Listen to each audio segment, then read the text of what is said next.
టూరిజానికి చాలా ప్రాధాన్యత ఉంది.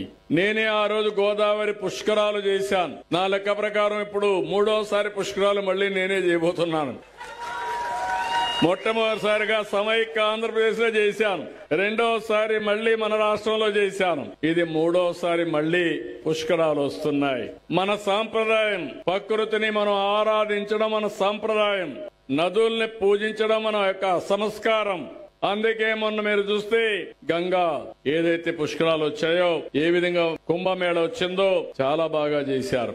అవన్నీ స్టడీ చేయమన్నాను, మంత్రులతో కమిటీ వేశాం. మీకు అందరికి ఒకటి హామీ ఇస్తున్నా, మళ్లీ ఎప్పుడు కని విని ఎరుగని రీతిలో గోదావరి పుష్కరాల్ని బ్రహ్మాండంగా నిర్వహించే బాధ్యత ఈ ప్రభుత్వం తీసుకుంటాం.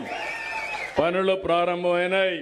ఇటు కొవ్వూరు సైడ్ అయితే నాకు బాగా జ్ఞాపకం, అప్పుడు కొన్ని టెంపుల్స్ అన్ని కట్టించింది నేనే కట్టించా. ఆ సైడ్ కూడా రాజమండ్రి అంతా కూడా ఘాట్లన్నీ నేనే కట్టించా.